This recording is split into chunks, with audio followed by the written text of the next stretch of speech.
I died with the taste of copper and cheap hospital pudding in my mouth. My husband of 4 years didn't make it to the ICU. He was at a press conference, standing next to a woman who wore his favorite perfume. When the monitor flatlined, I didn't feel peace. I felt stupid. But then I woke up, not in heaven, in my own bed, 3 years earlier, staring at the ceiling I used to pray to. This time, I'm not praying, and I'm sure as hell not waiting for him. Dying is aggressively boring. No one tells you that. The movies give you sweeping orchestral scores and a montage of your best memories. Reality gives you the erratic, rhythmic beep of a cardiac monitor and the smell of industrial bleach failing to mask the scent of decaying flowers. I spent my last hours staring at the beige ceiling tiles of room 412 at St. Jude's. The air was dry. It scraped against the back of my throat with every shallow breath. My phone sat on the rolling tray table, entirely black, a cold little brick of silence. Every time the rubber soles of a nurse's shoes squeaked down the hallway, my chest tightened. Maybe it's him. It wasn't him. Harrison Prescott did not do hospitals. He did boardrooms. He did hostile takeovers. He did high society galas with women who didn't look washed out and jaundiced. My liver was failing. A complication from an autoimmune disease I had ignored for years because I was too busy managing Harrison's diet, Harrison's schedule, Harrison's mother. When the end came, it wasn't a sudden, sharp pain. It was just a quiet winding down, like a cheap, battery-operated toy giving up. The last thing I registered was the acrid taste of blood pooling in the back of my mouth, metallic and heavy. Then, a suffocating weight. Then, nothing. I expected the void. I welcomed it. I was so incredibly tired. Instead, I got suffocated by 800 thread count Egyptian cotton. I gasped, my lungs expanding violently. The air was frigid, heavily filtered, smelling faintly of lavender linen spray and the sharp, sterile ozone of the penthouse climate control system. My eyes snapped open.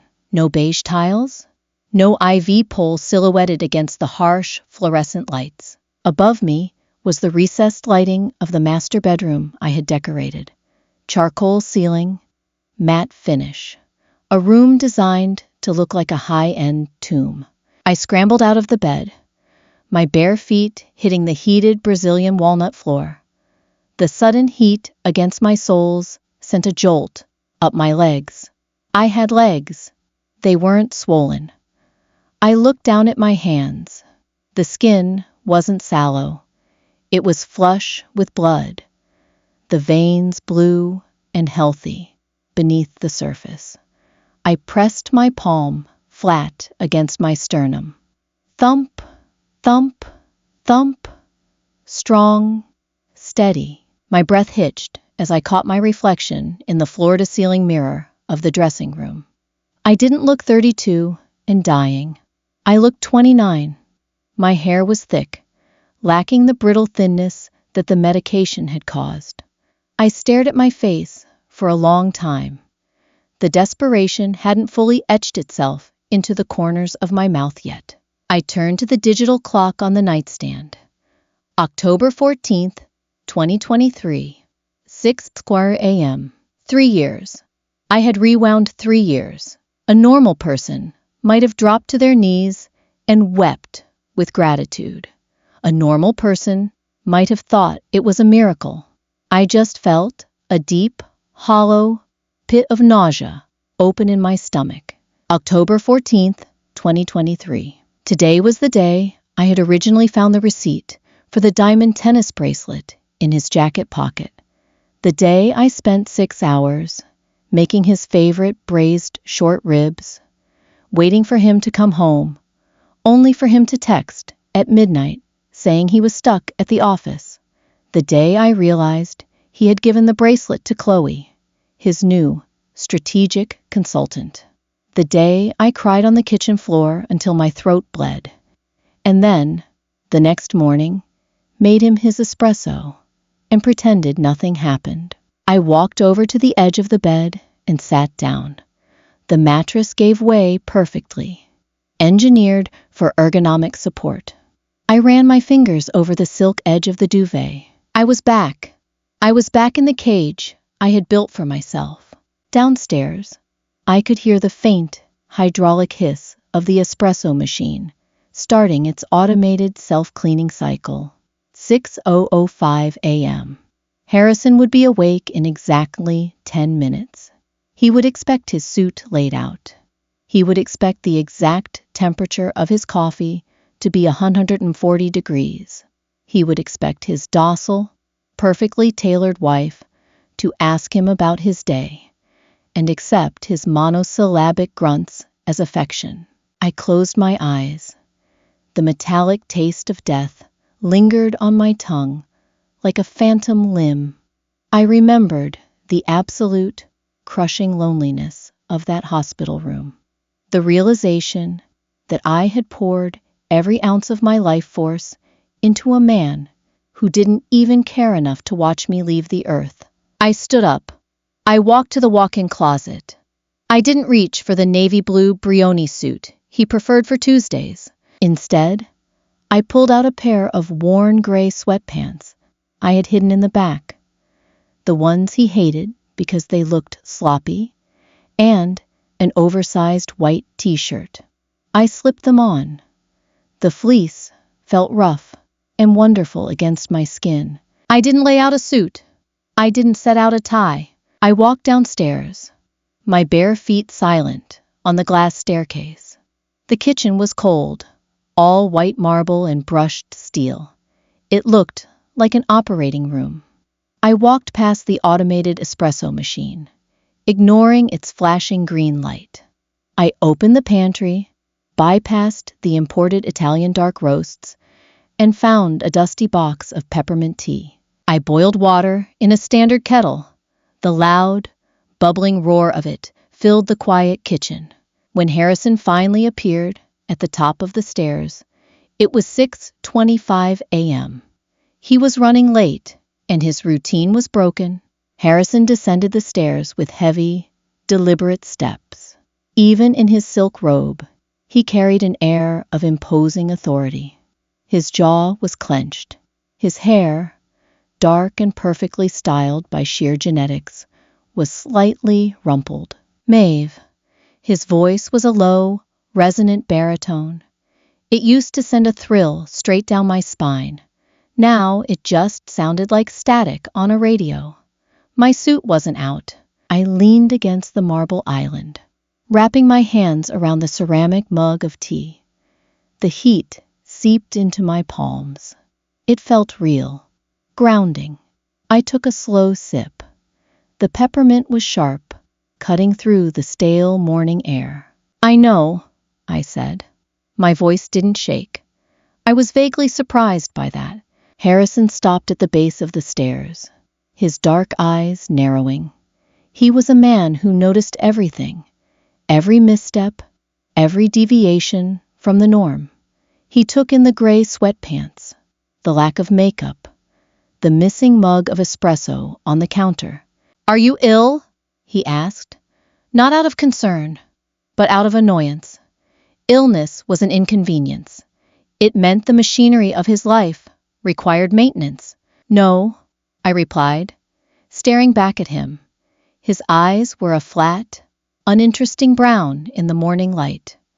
I had spent years writing poetry in my head about those eyes. Now, looking at them, I realized they were just eyes, cold, calculating, entirely devoid of warmth. "I just didn't feel like doing it today." He let out a short, dismissive breath. Not quite a laugh, but close. "Right. Well, I don't have time for whatever mood this is."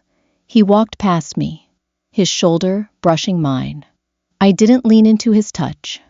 I didn't flinch, either. I just stood there, like a piece of furniture he had bumped into. He moved to the espresso machine, pressing the buttons with sharp, irritated jabs of his index finger. The Sterling merger is today.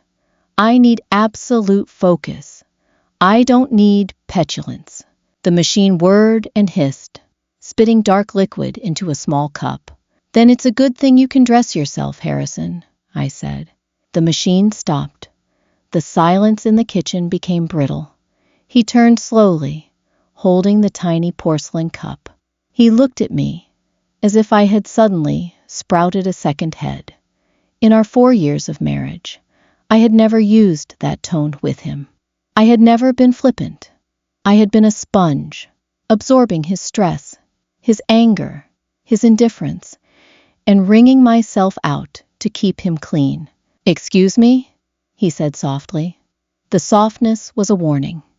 It was the tone he used right before he intellectually eviscerated a junior executive. I took another sip of my tea. I looked at the clock on the microwave. 6:32 a.m. In my previous life, this was the exact minute I would have rushed over, apologized profusely, and run upstairs to steam his lapels. I swallowed the tea. "You heard me. The suits are in the closet. The coffee is right there. You're 34 years old. You'll manage." I didn't wait for his reaction. I set my mug down on the counter. The ceramic made a dull clink against the marble. I walked past him, heading toward the living room. "Maeve," he snapped, his voice finally raising a fraction of a decibel. "Stop walking when I am speaking to you." I kept walking. I reached the large paneled windows overlooking the city. The sky was a bruised, dreary purple, threatening rain. It was beautiful. I pressed my hand against the cold glass. I heard him slam the porcelain cup onto the counter. The fragile thing shattered. A sharp, violent sound that echoed in the cavernous space. "Are you out of your mind?" he demanded, his footsteps heavy as he closed the distance between us. "What is this? Are you trying to make a point? If this is about the anniversary dinner—" "It's not about the dinner," I interrupted, not turning around. I watched a drop of rain hit the outside of the window, tracing its erratic path down the glass. "It's not about anything, Harrison. I'm just tired." "Tired of what? You don't work. You go to a charity luncheon twice a month." The cruel edge in his voice was familiar. It was the blade he used to keep me small. I finally turned to look at him. He was standing 10 feet away, a vein pulsing faintly at his temple. He looked so angry, so put out by my lack of subservience. I felt a strange, detached pity for him. He was a king in a castle made of sand, furious that the tide was coming in. "I am," I said softly, "tired of you." His jaw went slack for a fraction of a second before snapping shut. He scoffed, a harsh sound in the back of his throat. "Don't be dramatic. I don't have the patience for a housewife's existential crisis this morning. Have the housekeeper clean up the glass. I'm leaving." He turned on his heel and marched upstairs. I stood by the window, listening to the heavy thud of his footsteps. 10 minutes later, he came back down, dressed in a charcoal suit, perfectly put together. He didn't look at me as he walked to the front door. He grabbed his briefcase, opened the heavy oak door, and slammed it behind him. The penthouse fell into a deafening silence. I looked at the shattered porcelain cup on the kitchen floor. A dark puddle of espresso was slowly expanding across the pristine white grout. I didn't call the housekeeper. I walked into the laundry room, grabbed the broom and dustpan, and swept it up myself. The rhythmic sweeping sound, the scratch of the bristles against the stone, was deeply satisfying. I wiped up the liquid with a paper towel. I threw it all in the trash. It was a small mess, easily cleaned, just like my marriage. I walked upstairs, pulled out a heavy duffel bag from the top shelf of my closet, and began to pack. I didn't leave that day. Not because I didn't want to, but because moving out properly required logistics. It required money that wasn't tied to the Prescott Trust. It required a plan. Dying once teaches you the value of pragmatism. Spontaneous, dramatic exits only work in movies. In real life, they leave you sleeping on a friend's couch with frozen bank accounts. I spent the next 3 days moving like a ghost through my own life. I opened a separate bank account at a small branch in a different zip code. I transferred the modest inheritance my grandmother had left me. Money Harrison had told me to invest in his firm, which I hadn't gotten around to yet. It wasn't enough to live in luxury, but it was enough to rent a decent apartment and buy groceries for a year. Harrison barely noticed my detachment. He was too consumed with the Sterling merger. When he came home, I was usually reading in the spare bedroom. We didn't fight. We simply didn't exist in the same airspace. It was a bizarre, peaceful ceasefire. Then came Friday, the annual Starlight Foundation Gala. In my past life, this night was etched into my memory like a scar. It was the night Harrison formally introduced Chloe to our social circle. He had paraded her around as his brilliant new strategist, holding his hand at the small of her back just a second too long. I had spent the evening gripping a flute of champagne, my stomach churning with acid, smiling until my cheeks cramped, while the other wives gave me pitying looks. I had ended up locking myself in a bathroom stall, crying so hard I threw up, ruining my expensive silk dress. This time, when Friday arrived, I didn't spend 3 hours in hair and makeup trying to look flawless enough to keep his attention. I chose a dress I had bought years ago and never worn because Harrison said the color was too loud. It was a deep, liquid, emerald green. It wasn't tight. It draped over my shoulders and flowed down my back, comfortable and completely unrestrictive. I pulled my hair back into a simple, messy knot at the nape of my neck. No heavy foundation, just a slash of red lipstick. When I walked downstairs, Harrison was waiting by the door, checking his Rolex. He looked up, his brow furrowing instantly. Green, are you sure? The theme is black and white. The theme is black and white for the decor, Harrison. Not the guests, I said, slipping on a pair of comfortable block heels. I wasn't going to ruin my arches for him tonight. He sighed, pinching the bridge of his nose. Whatever. Let's just go. The car has been waiting for 10 minutes. The ride to the hotel was silent. The leather seats of the Maybach squeaked slightly as the car navigated the slick, rain-soaked streets. I rolled my window down an inch, letting the damp, cold city air hit my face. It smelled of exhaust and wet asphalt. It smelled alive.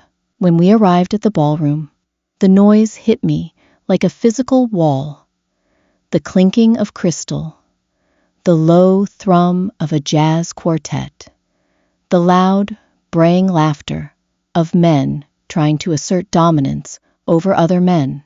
The room was aggressively opulent.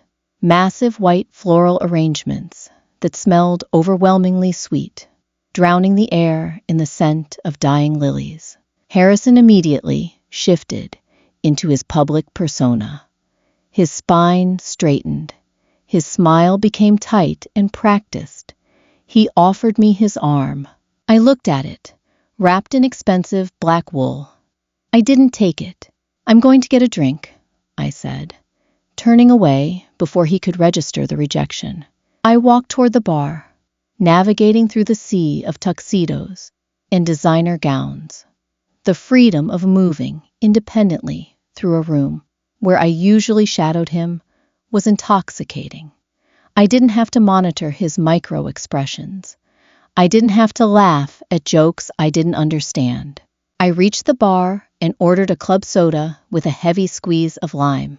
No alcohol. I wanted my head clear. I wanted to remember every detail of tonight without the fuzzy, pathetic lens of desperation. As I took a sip, the cold carbonation burning pleasantly down my throat, the hairs on the back of my neck stood up. "Maeve, it's so lovely to see you." I turned slowly. Chloe. She was wearing a clinging, crimson dress that left very little to the imagination. Her blonde hair was styled in perfect, cascading waves.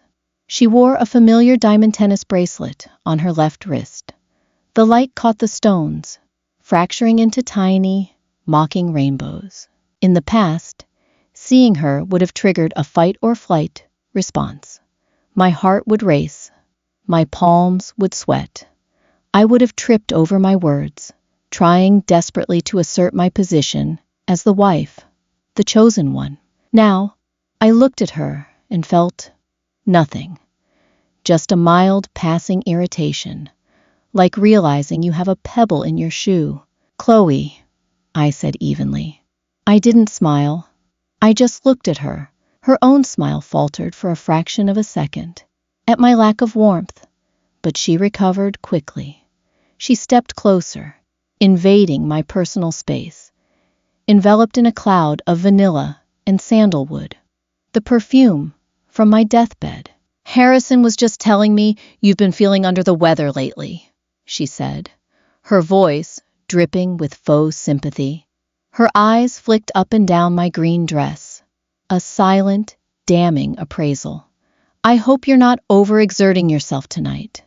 Corporate events can be so draining for those not used to the pace." It was a masterful little insult, a reminder that she belonged in his fast-paced world, and I was just the fragile domestic accessory holding him back. I took another slow sip of my club soda. The ice clinked against the glass. I let the silence stretch. I let it become uncomfortable. 1 second, 2 seconds, 3 seconds. Chloe shifted her weight, her smile freezing onto her face.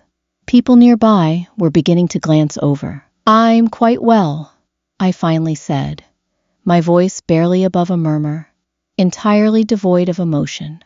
I looked directly into her eyes. They were wide, slightly anxious beneath the heavy mascara. She was a young woman playing a very old game, entirely dependent on male validation to feel powerful. I used to be just like her. "Actually," I continued, setting my glass down on the marble bar top, "I was just admiring your bracelet." Her hand instinctively twitched toward her wrist, a flash of genuine panic crossing her features. She hadn't expected me to notice. Or if I did, she expected me to break down or lash out. She wanted a scene. She wanted to prove to Harrison that I was hysterical and she was the rational sanctuary. "Oh," she stammered, covering the diamonds with her right hand. "It was a gift from a client." "It's beautiful," I said, my tone flat, unbothered. "Harrison has excellent taste in jewelry. He bought me the exact same one 2 years ago. I found the clasp a bit flimsy, though. Be careful you don't lose it." All the blood drained from Chloe's face. Her mouth opened, but no sound came out. I didn't wait for her to formulate a response. I didn't care what she had to say. I turned my back on her and walked toward the catering tables. There was a tower of crab-stuffed mushrooms I had been eyeing. I picked one up. It was warm, savory. The pastry, perfectly flaky. I closed my eyes and chewed, genuinely enjoying the burst of flavor. It was the best thing I had tasted in 3 years. Across the room, I caught sight of Harrison. He was watching me, not watching Chloe, who was standing at the bar, looking like she had been slapped. He was watching his wife, in her loud green dress, eating a mushroom, with her eyes closed, completely ignoring his existence. For the first time since I woke up in that bed, a genuine smile touched my lips. This was going to be easier than I thought. Leaving a marriage isn't a single, explosive event. It's a series of small, agonizingly mundane tasks. I didn't pack while Harrison was asleep. I didn't want to tiptoe. I waited until Monday morning. I made my peppermint tea. I watched him drink his espresso, complain about the traffic on I-95, and adjust his tie in the hallway mirror. "I have a late dinner with the board tonight," he said to my reflection in the glass. He didn't turn around. "Don't wait up." "I won't," I replied. It was the most honest thing I had said to him in 4 years. The heavy oak door clicked shut. The deadbolt slid into place with a definitive, metallic thunk. I gave it 10 minutes. Then I went upstairs and dragged the 3 suitcases I had hidden in the guest room closet out onto the hardwood. I packed exclusively what I had bought with my own money before the marriage, and a few basics I'd acquired since.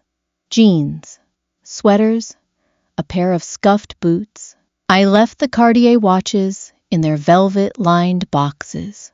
I left the silk gowns, the cashmere wraps, the diamond studs he bought me every year for my birthday, as if subscribing to a service. They weren't mine. They were the uniform of Harrison Prescott's wife. I was resigning from the position, so I returned the uniform. By noon, the penthouse was suffocatingly quiet. I stood in the kitchen, dressed in a faded denim jacket and black leggings. I pulled the platinum band off my left ring finger. It felt unnaturally heavy. There was a pale, indented circle of skin underneath, a physical ghost of the vows we took. I placed the ring on the marble island, right next to the espresso machine. It made a sharp, tiny clink against the stone. No note. Notes are for people who want to be understood. I just wanted to be gone. The ride to my new apartment took 45 minutes. I sat in the back of a slightly damp-smelling yellow cab, watching the sleek glass towers of downtown fade into the older, grittier brick of the outer boroughs. The vinyl seat was sticky. The shocks were shot, rattling my teeth every time we hit a pothole. It was wonderful. My new place was a 3rd-floor walk-up above a dry cleaner. The hallway smelled of harsh chemical starch and stale cooking oil. When I pushed the cheap, hollow-core door open, the stale air of a space that hadn't been lived in for months hit my face. It was a studio, barely 400 square feet. The floorboards were a scuffed, honey-colored pine. The walls were painted a landlord special, off-white, thick and uneven, trapping dust in the brushstrokes. A single, radiator pipe ran floor to ceiling in the corner, clanking aggressively. I dropped my bags on the floor. The sound echoed. I walked to the single window and looked out. No skyline view. Just the brick wall of the building next door, a fire escape, and a pigeon staring back at me with a glassy, unblinking eye. I sat down on the bare mattress the previous tenant had left behind. It was firm and smelled faintly of old laundry detergent. I brought my knees up to my chest and wrapped my arms around my legs. I waited for the relief to wash over me. I waited for the cinematic sense of triumph. It didn't come. Instead, my hands started to shake. A cold sweat broke out across my forehead.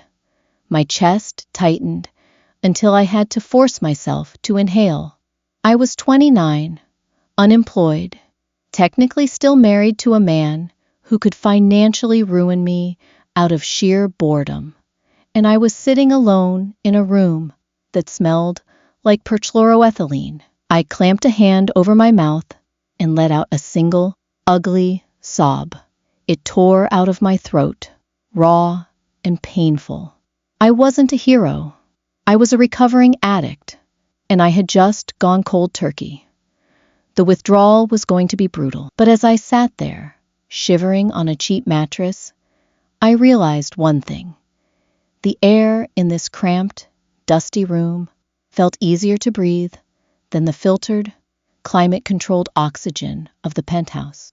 I wiped my face with the back of my sleeve. I stood up. I had to go buy toilet paper. The first week was a study in phantom limb syndrome. I would wake up at 5:50 a.m., my heart racing, panic seizing my throat because I hadn't pressed the button on the espresso machine. I would lie in the dark, staring at the water stains on the ceiling, waiting for my pulse to slow down, reminding myself that the machine was 10 miles away. By day 4, the silence of the apartment stopped feeling like a sanctuary and started feeling like an isolation cell. In my previous life, before the hospital, before the regression, my days had been entirely consumed by Harrison's orbit, managing the dry cleaning, approving the menus for his catered meetings, smiling at his mother's passive-aggressive remarks over Tuesday brunches. I had hollowed myself out to make room for his ego, and now that he was gone, there was just empty space. I had to fill it, or I was going to lose my mind. I started walking, not strolling through high-end boutiques, but aggressively marching through the neighborhood. I bought bruised apples from a corner bodega. I ate instant ramen for dinner, relishing the cheap, salty, MSG-laced broth that Harrison would have called poison. I drank drip coffee from a styrofoam cup that burned my tongue. Every cheap, unrefined sensory experience was an anchor holding me to this new reality. I also checked my phone. More than I should have. That was the ugly truth. I wasn't completely detached. My brain was still wired to seek his validation. On Thursday night, sitting on the floor eating takeout noodles, I opened Instagram. I navigated to Chloe's page. It was public, of course. There it was, a new post from 2 nights ago. A blurry, low-lighting shot of a cocktail glass on a dark mahogany bar. In the background, out of focus, but unmistakable to a woman who had bought all his clothes, was the cuff of Harrison's charcoal suit and his silver Patek Philippe watch. The caption, "Late nights, big moves." My stomach dropped. A sudden, sharp spike of adrenaline shot through my veins. The old Maeve wanted to throw the phone across the room. She wanted to call him, screaming, demanding to know where he was. I stared at the screen. I noted the tension in my jaw. I felt the burn of humiliation in the back of my throat. I let myself feel it for exactly 60 seconds. Then I closed the app. I deleted it from my phone entirely. "You died," I reminded myself, the metallic taste of blood rising in my memory. "You literally died for this." Let her have the watch. Let her have the late nights. The next morning, I walked 3 blocks to a community recreation center I had passed a dozen times. It was housed in a converted warehouse, smelling of chlorine from the pool and ozone from the old space heaters. I walked up to the front desk and slapped down $150 in cash. "I want to sign up for the beginner's ceramics class," I told the bored teenager behind the counter. An hour later, I was sitting at a spinning wheel, wearing an apron covered in dried, gray mud. The instructor, an older woman with hands like worn leather, dropped a wet, heavy lump of clay onto my bat. "Center it," she said. "Use your body weight. Don't fight it, but don't let it push you around." I dipped my hands in the bucket of murky water. The water was freezing. I pressed my palms against the spinning earth. The friction was immediate. The wet clay dragged against my skin, gritty and cold. It wobbled violently, trying to throw my hands off, centrifugal force fighting my grip. I leaned forward. I locked my elbows against my hips. I pushed. The mud fought back. It smeared up my forearms. It splashed onto my chin. But slowly, under the pressure of my palms, the erratic wobbling began to steady. The lump smoothed out, rising into a perfect, uniform cylinder, spinning quietly beneath my fingers. My breathing slowed. The chaotic, buzzing noise in my head, the ghost of Harrison's voice, the phantom beep of the hospital monitor, finally went quiet. I spent 4 hours there. When I left, my nails were ruined, my clothes were stained, and my back ached. I had never felt cleaner. I walked home in the fading light, my phone buzzing relentlessly in my pocket. I pulled it out. 32 missed calls, 14 texts, all from Harrison. I didn't read them. I flipped the phone to silent, shoved it back in my pocket, and went upstairs to wash the mud out of my hair. He found me on a Tuesday. I had been gone exactly 8 days. I shouldn't have been surprised. Harrison Prescott didn't lose things. If a subsidiary company went rogue, he audited it. If his wife disappeared, he hired a private investigator. It was raining, a heavy, relentless downpour that turned the city streets into slick, black mirrors. I was standing at my tiny stove, boiling water for pasta, listening to the aggressive clanking of the corner radiator. A sharp, authoritative knock echoed on my door. 3 hard raps, not the tentative knock of a neighbor. My hand froze on the handle of the wooden spoon. The hairs on my arms stood up. I knew that knock. It was the knock he used on the door of my home office when he was impatient.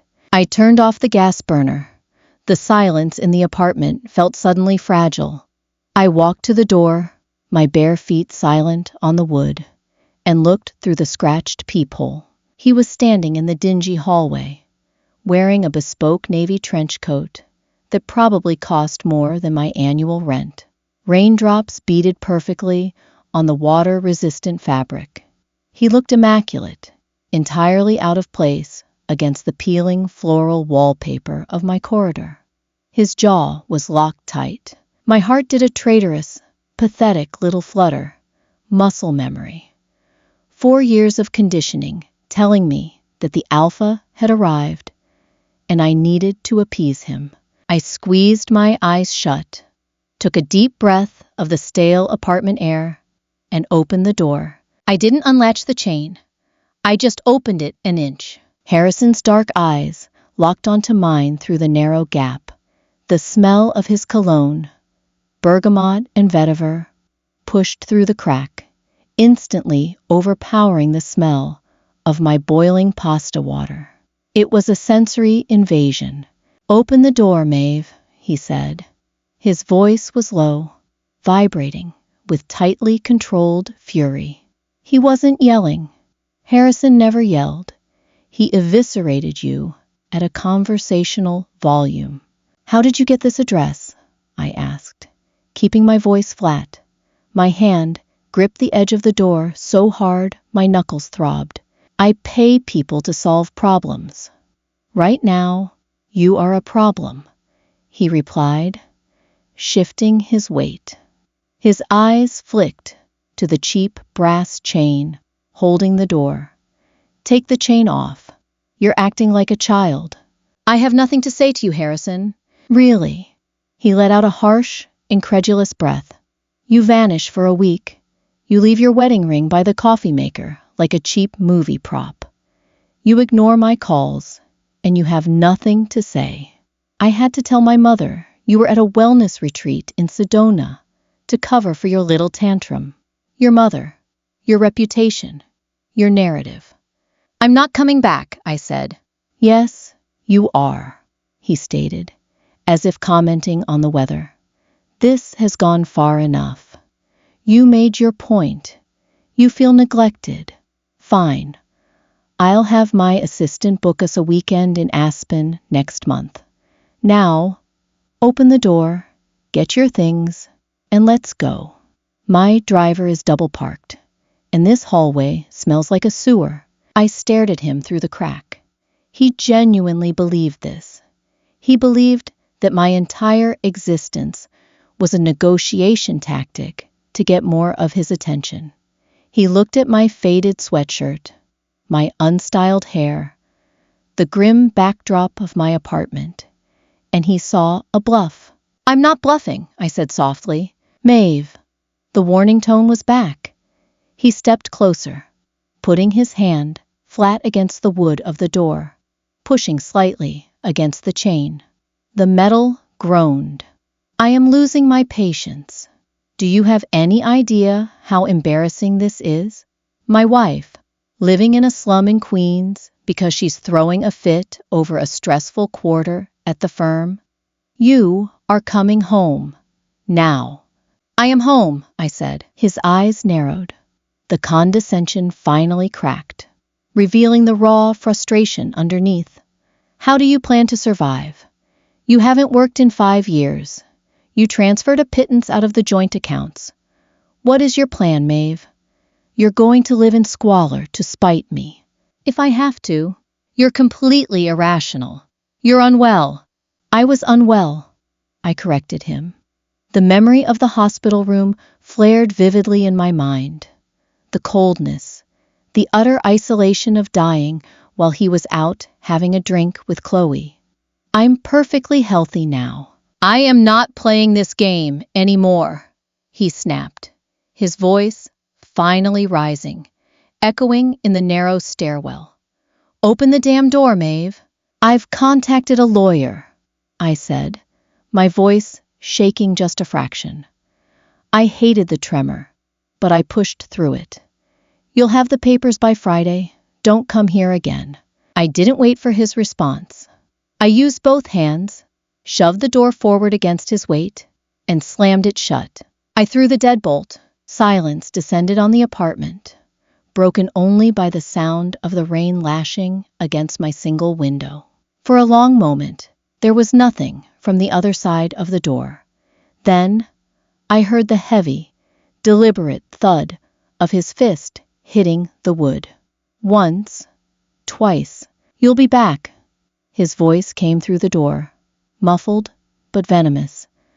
"When the money runs out and you remember who you are, you'll call me." I listened to his footsteps retreat down the hall, heavy and sharp. I listened to the squeak of the front door hinges downstairs. I backed away from the door until my shoulder blades hit the rough plaster of the wall. I slid down, my knees pulling up to my chest. I was shaking so violently my teeth were chattering. A cold sweat soaked through the back of my sweatshirt. He was terrifying. The pull he had on my psyche was terrifying. For a split second, looking at his coat, smelling his cologne, I had wanted to apologize. I had wanted to surrender and go back to the velvet cage. I pressed the heels of my hands into my eyes until I saw sparks.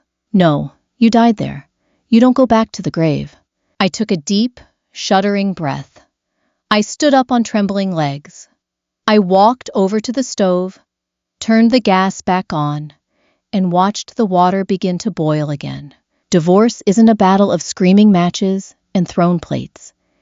It is a slow, grinding death by bureaucracy. Harrison's strategy was simple: financial starvation. He couldn't force me to come back to the penthouse, so he decided to make the outside world uninhabitable. It started on a Tuesday at the grocery store. The fluorescent lights hummed above me, casting a sickly yellow pallor over the bruised produce. I was buying black beans, rice, and a singular, wildly expensive jar of local honey. A tiny rebellion, a luxury to remind myself I was a person. The cashier, a kid with acne and a bored expression, scanned the items. I slid my debit card into the machine. Declined. My stomach dropped. A cold, heavy stone of panic settling in my pelvis. I tried it again. Declined. Try the chip, the kid muttered, popping a bubble of gum. I tried the chip. Nothing. A line was forming behind me. A woman holding a crying toddler sighed loudly, the sound scraping against my raw nerves. I pulled out my phone and opened my banking app. The screen loaded, the little circle spinning, and then the numbers appeared. Available balance, $14.32. Harrison's lawyers had filed a motion freezing the joint accounts, and somehow they had managed to put a temporary hold on my personal checking account, claiming the initial transfer I made was marital property. It was legally dubious, but Harrison didn't need to win the legal argument. He just needed to tie it up in court long enough for me to miss rent. "I'm sorry," I told the cashier, my voice paper thin. I pushed the basket toward him. "I can't. I have to put this back." I walked out of the store, my face burning, the cold November wind biting through my denim jacket. That afternoon, I went to see my lawyer, David. His office was above a bail bondsman in Queens. It smelled perpetually of stale tobacco, cheap printer ink, and despair. David was a short, heavily sweating man, whose ties never quite reached his belt. But he was cheap, and he hated men like Harrison. "It's an ex parte order," David explained, aggressively rubbing his eyes beneath his wire-rimmed glasses. He dropped a thick stack of stapled papers onto his chipped veneer desk. The thud made me flinch. "Prescott's counsel is arguing that the grandmother's inheritance commingled with marital funds when you deposited a check from him into the same account 3 years ago. It's a stretch, but a judge signed off on a temporary freeze until the hearing." "When is the hearing?" I asked, staring at the dust motes dancing in the shaft of sunlight cutting through the blinds. 6 weeks. I have $14, David. Rent is due in 8 days. David leaned back in his chair. It shrieked in protest. "Do you have any jewelry? A car? Anything in your name that you brought with you?" "Just the clothes." He sighed, a long, rattling sound. "Then you need a job. Cash, if possible. Because right now, he is trying to squeeze the oxygen out of your lungs until you pass out and wake up back in his bed." I left his office with a sick, twisting knot of nausea. The phantom pain in my liver, the ghost of the organ failure that killed me in my past life, flared up. I pressed my hand against my side, leaning against the brick wall of an alleyway, gasping for breath. The smell of rotting garbage and damp concrete filled my nose. I closed my eyes, forcing the panic down. "You are not sick. You are not dying. You are just broke." I walked to the community center. The ceramics studio was in the basement. It was warm down there, smelling of wet earth and silica dust. Arthur, the studio manager, was a man in his 60s, with a beard entirely coated in dried clay. He was currently trying to wedge a massive 50-pound block of stoneware, groaning with the effort. "Arthur," I said, my voice echoing off the cinder block walls. He looked up, wiping his forehead with a filthy wrist. "Maeve, you're early for class." "I don't want a class," I said, walking over to him. I looked at the heavy bags of dry clay stacked in the corner, the mop bucket filled with gray, sludgy water, the kilns radiating a low, ambient heat. "I want to work. I'll mix glazes. I'll haul bags. I'll scrub the bats. I need a job." Arthur squinted at me. He took in my clean fingernails, the lingering scent of high-end shampoo I still used, the posture of a woman raised in a gated community. "It's backbreaking work. It pays $12 an hour, under the table. I'll take it. He tossed me a heavy canvas apron. Start by cleaning the trap under sink number 3. It's clogged with grog. I spent the next 4 hours on my hands and knees on the cold concrete floor. I unscrewed the PVC piping beneath the industrial sink. The smell that hit me was atrocious. Stagnant water, rotting organic matter from the clay, and mold, sludge spilled over my hands, staining my cuticles black, soaking into the knees of my jeans. It was disgusting. It was exhausting. My shoulders screamed in protest. But when Arthur handed me a crumpled $50 bill at the end of the shift, I gripped it so hard my knuckles turned white. It was rough against my skin. It was real. I bought groceries that night. I bought the cheap rice, the cheap beans, and I didn't feel a single ounce of shame. Over the next 2 months, I changed.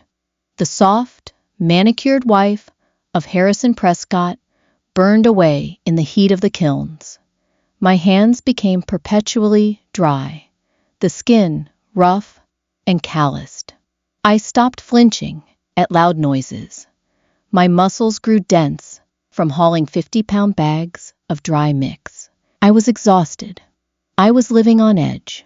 But for the first time in my life, the quiet in my head was mine. I didn't have to listen for the sound of the elevator pinging. I didn't have to interpret the microscopic shifts in a man's jawline to know if I was allowed to breathe. Then, the mediation date arrived. The law offices of Sterling and Vance were located on the 42nd floor of a glass obelisk in Manhattan. The air conditioning was set to a brutal meat locker 65 degrees. The carpeting was so thick it absorbed all sound, making the hallway feel like a sensory deprivation chamber. I wore the only suit I hadn't left behind, a simple, unstructured black blazer and matching trousers. I hadn't worn makeup. My hair was tied back tightly. I sat in a heavy leather chair that smelled aggressively of expensive polish, staring at a condensation ring on the glass mahogany table. David sat next to me, sweating profusely despite the chill, aggressively clicking a cheap ballpoint pen. The heavy glass door swung open. Harrison walked in, flanked by 2 attorneys who looked like they were cloned in a corporate laboratory. Slick hair, identical shark-like smiles, $1,000 briefcases. Harrison didn't look at me. He buttoned his suit jacket, sat down across the table, and pulled out a Mont Blanc pen, laying it perfectly parallel to his legal pad. He looked flawless. The dark hair, the sharp jaw, the absolute absence of any human vulnerability. But as the meeting dragged on, I noticed the cracks. His lead attorney, a man named Sterling, began speaking. He talked for 20 minutes, burying us in legal jargon, casually dropping words like alimony waivers, non-disclosure agreements, and asset forfeiture. The core message was clear. Harrison would unfreeze my meager inheritance and pay me a lump sum of $200,000, pocket change for him. In exchange, I would sign an NDA forbidding me from ever discussing the marriage, the divorce, or Chloe. I would also have to sign a statement admitting to infidelity and erratic behavior, giving him the moral high ground in their social circles. This is extortion, David snapped, slamming his hand on the table.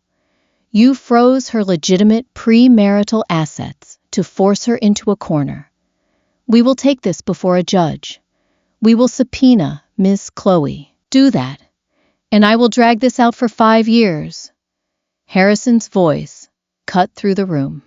It wasn't loud, but it possessed a dense, suffocating gravity. He finally looked at me. His eyes were flat, dark, and utterly devoid of mercy. I will appeal every decision. I will bury you in discovery. Your little lawyer We'll run out of retainers, and you will be back in that basement apartment, scrubbing toilets until you are 40. The room went dead silent. David opened his mouth to argue, his face flushed red. I looked at Harrison. I looked at the man I had died for in another timeline. I remembered the hospital room. I remembered the monitor flatlining. I remembered the crushing, devastating realization that he had never loved me. He had only loved the way I fit into his life, like a custom-made piece of furniture. He didn't want me back because he missed me. He wanted me back because I had broken his symmetry. A sudden, fierce clarity washed over me. It felt like cold water down my spine. I reached forward and pulled the settlement document across the glass table. Maeve, what are you doing? David hissed, grabbing my wrist. Don't touch that. The fault clause alone is career-ending for any future prospects. I gently shook David's hand off. I looked at Harrison's lawyer. Cross out the lump sum, I said, my voice steady, betraying none of the adrenaline flooding my system. Sterling blinked. Excuse me? Cross out the $200,000, I repeated. I don't want his money.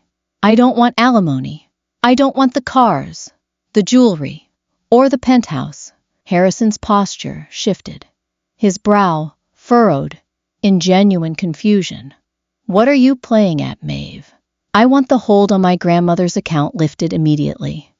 That money was mine before I met you. I picked up the cheap pen David had been clicking. It felt light and flimsy in my hand. I'll sign the NDA. I don't care about talking about you. I have nothing left to say about you, but cross out the fault clause. We file for irreconcilable differences. No one is to blame. We just didn't work. Harrison stared at me, his eyes searching my face for the trap. He was a man who only understood transactions. He couldn't comprehend someone walking away from capital. You're giving up millions, Harrison said, his voice dropping into a register that almost sounded like concern, but was actually just ego. He was insulted that his money wasn't enough to make me fight. You have nothing. You look tired, Maeve. You look rough. You don't have to do this. I am rough, Harrison, I said softly. I placed my hands flat on the table. The fluorescent lights illuminated the short, blunt nails, the faint gray staining in the cuticles, the small burn mark on my thumb from the kiln. I didn't hide them. I let him look. But I'm not tired. For the first time in my life, I'm not tired. I slid the paper back toward Sterling. Draft the changes, lift the freeze. I'll sign it right now, and you will never have to look at me again. Sterling looked at Harrison. Harrison stared at my hands. His jaw worked, a muscle ticking violently in his cheek. He realized, in that split second, that he had lost all leverage. You cannot threaten to take everything away from a woman who has already realized she needs nothing. Harrison gave a single stiff nod. Sterling made the amendments in pen. He slid the paper back to me. I didn't hesitate. I didn't read the fine print. I signed my name. The ink scratched loudly against the heavy paper. The sound was a definitive, final click, like a lock opening. I stood up. I didn't shake their hands. I didn't say goodbye. I walked out of the conference room, my cheap boots sinking into the thick carpet. When I reached the elevator, I pressed the down button. The doors opened immediately. I stepped inside. Just as the doors began to slide shut, I saw Harrison emerge from the conference room. He stood in the hallway, his hands in his pockets, watching me. He looked small, stripped of the power to hurt me. He was just a man in a suit, standing in a sterile hallway, entirely alone. The doors closed, severing the visual cord. The elevator dropped, my stomach doing a slight lurch, hurtling me back down to the street level. back down to the earth. 14 months later, the heat in the studio was oppressive, pushing 95 degrees, despite the industrial fan rattling in the corner. I wiped a streak of sweat from my forehead with the back of a clay-caked forearm. I was loading the gas kiln. It was my favorite part of the process, though it was the most brutal. It required precision and physical endurance.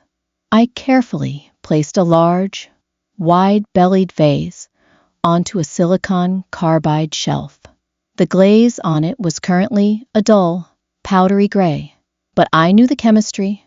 I knew that if I brought the temperature up to 2340 degrees, if I choked off the oxygen at exactly the right moment to create a reduction atmosphere, that dull gray would melt and transform into a deep, turbulent ocean blue laced with metallic copper red. Transformation required heat. It required a violent altering of state. I stepped back, inspecting the stack. It was perfect. I pulled the heavy refractory door shut, the metal hinges screaming in protest, and latched it. I grabbed the blowtorch and ignited the pilot lights.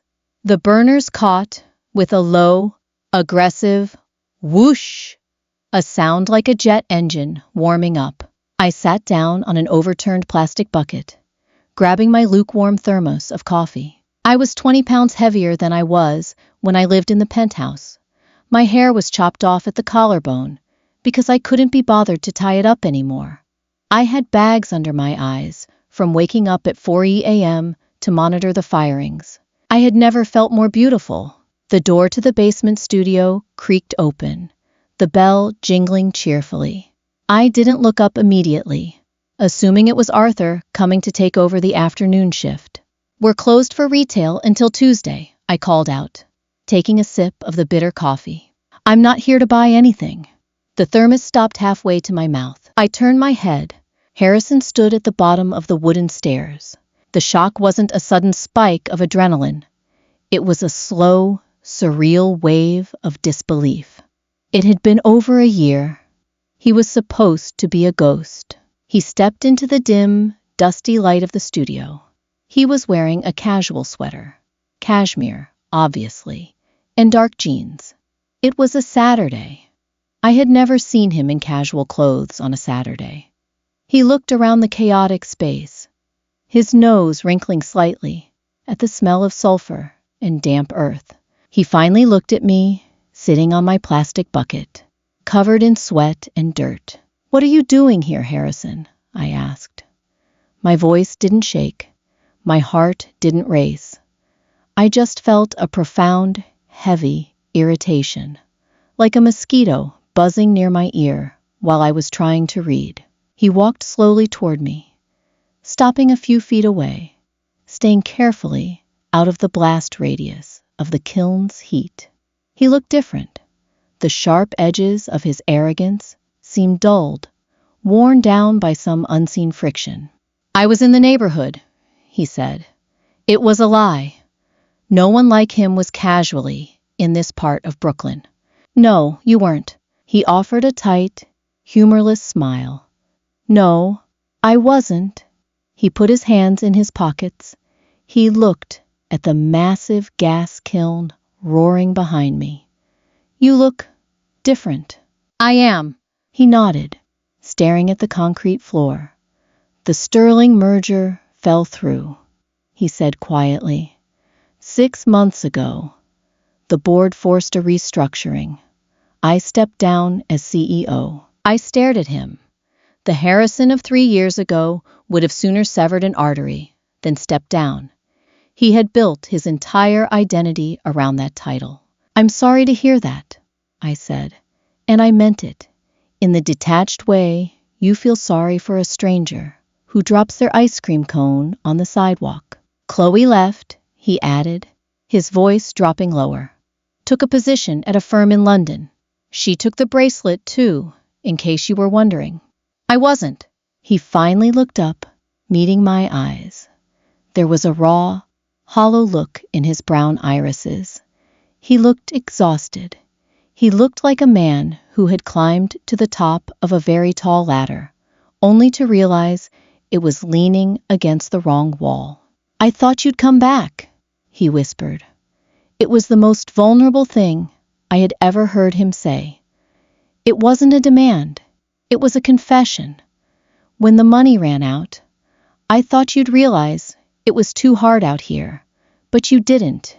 You just vanished into this." He gestured vaguely at the mud in the fire. "Why didn't you come back, Maeve?" I set my thermos down on the floor. I stood up. I walked toward him, stopping just a foot away. He smelled of the same bergamot cologne, but beneath it, there was the sharp scent of stale scotch and anxiety. "Because I died, Harrison," I said softly. He blinked, confused by the metaphor. He didn't know it wasn't a metaphor. "I died in that penthouse," I continued, keeping my voice incredibly gentle. "I hollowed myself out for 4 years to make room for you. I gave you my time, my opinions, my sanity. I became a ghost haunting my own life just to make sure your suits were pressed and your coffee was hot. When I left, I didn't leave to punish you. I left because I wanted to breathe." He stared at me, his chest rising and falling rapidly. He reached out, his hand trembling slightly, his fingers hovering an inch from my clay-stained cheek. "I could change," he said, his voice cracking. "I have changed. The firm is gone. We could just be us." I looked at his clean, manicured hand. I didn't lean away, but I didn't lean in. "There is no us, Harrison. There hasn't been for a very long time." I took a step back, breaking the proximity. "You don't miss me. You miss the audience. You miss having someone sit in the front row of your life and clap for you. But the theater is closed." His hand dropped to his side. The desperate hope in his eyes shattered, replaced by a deep, dark resignation. He finally understood. The absolute unshakable finality of it hit him, and I watched his shoulders slump. "I should go," he murmured. "You should." He turned around. He walked heavily toward the wooden stairs. He paused at the bottom, looking over his shoulder one last time. "Are you happy, Maeve?" I looked around the studio. I looked at the roaring kiln, the buckets of gray sludge, the cracked concrete floor. I thought about my bank account, which currently held just enough to cover rent and electricity. I thought about the ache in my lower back that was a permanent fixture. "I'm alive," I said. "That's better." Harrison nodded slowly. He climbed the stairs. The door opened, letting in a brief flash of gray afternoon light, and then closed behind him. The bell jingled, a cheerful, obnoxious sound, and then fell silent. I stood there for a long moment, listening to the roar of the gas burners. I didn't cry. I didn't feel a sudden rush of euphoria. I just felt a profound, heavy peace, the kind of peace that comes after a long, brutal fever finally breaks. I walked back to my plastic bucket. I sat down. I picked up my thermos. The coffee was completely cold now. It was bitter, and it tasted slightly of the clay dust in the air. I drank it anyway. Behind me, the temperature gauge on the kiln clicked past 2,000 degrees. The fire was doing its work, burning away everything weak, melting the raw earth down to its core, so it could become something new, something hard enough to hold water, hard enough to survive. I closed my eyes, listening to the roar of the fire, and took a deep, steady breath. My lungs expanded fully. There was no pain. There was no ghost of a hospital room. There was only the heat, the dust, and the beating of my own steady heart. If this story hit a nerve, you're not alone. Sometimes the bravest thing you can do is stop fighting for a place at a table where you were never respected to begin with. We all have our breaking point. That moment, the illusion shatters, and you finally choose yourself over the comfort of a cage. If Maeve's journey out of the shadows and into her own fire resonates with you, please like this video, share it with someone who needs a reminder of their worth, and subscribe. Leave a comment below. What's the hardest thing you've ever walked away from?